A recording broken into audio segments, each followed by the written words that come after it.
préjugés contre l'habitat participatif, c'est de l'entre-soi de bobo. Voilà, c'est vraiment les trucs, bon. Ben, en fait, c'est l'ouverture, mais au plus grand nombre.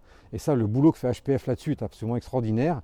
Tous les habitats participatifs, voilà, dans toutes les situations, dans tous les lieux de la ville, tous les lieux même dans la ruralité, ça va permettre de se dire que l'habitat participatif, c'est vraiment pour tous ceux qui veulent. Alors, je ne dis pas pour tout le monde. Il y a toujours des gens qui ne voudront pas forcément habiter en collectif, etc. Mais en tous les cas, c'est pour tous ceux qui veulent. Et il n'y a absolument aucun barrage. À partir du moment où on a la volonté de vivre une expérience collective, il n'y a pas de barrage. Il y a tous les dispositifs qu'il faut.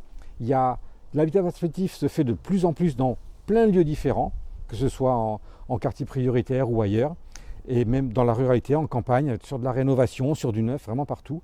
Et je pense que plus il y aura d'expériences comme ça qui seront démonstratrices, ben, plus ces préjugés tomberont. Je pense que l'habitat participatif, c'est un projet de vie, mais en même temps, ce n'est pas un projet emprisonnant. Et il ne faut pas avoir peur de se lancer dans la démarche en se disant si j'y suis, je ne pourrais pas en partir. Ben, en fait, pas du tout. C'est un projet, en fait, tous les projets sont libres, on peut y aller, mais on peut aussi en sortir sans aucun problème.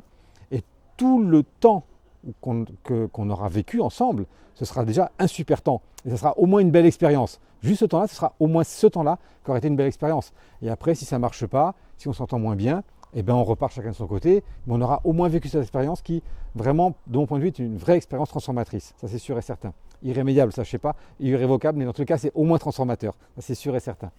Et après, si tout marche bien, ça peut être vraiment un lieu de vie, un projet de vie qui permet de rester dans son habitat le plus longtemps possible. Parce que le vieillissement, la notion de vieillir ensemble et de bien vieillir chez soi est une notion qui est très très forte en habitat participatif.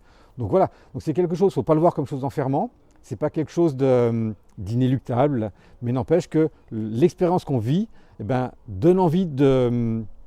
Pour moi, en fait, il y a même un effet d'entraînement, c'est plus je vis ici, plus j'ai envie que ça reste comme ça, plus j'ai envie de me mettre au service du projet pour que ça fonctionne bien, parce que c'est tellement génial, en fait, les services qu'on se rend, la convivialité qu'il y a, le gain de temps, parce que oui, il faut faire le ménage, oui, il faut faire les réunions, mais en fait, derrière, les services qu'on se rend, le partage qu'on a, en fait, ça fait gagner tellement de temps à côté que ce temps-là, on peut le consacrer au collectif.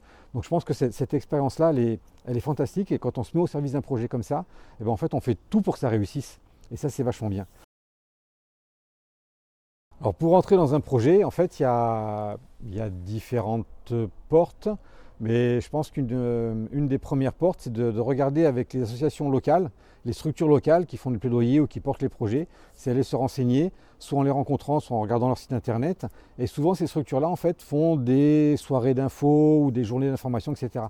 Ou sur Montpellier, par exemple, Ecohabitant organise tous les deuxièmes mardis du mois une soirée d'infos, 14 rue Durand, sur la salle Galago. Voilà, au moins ça c'est dit.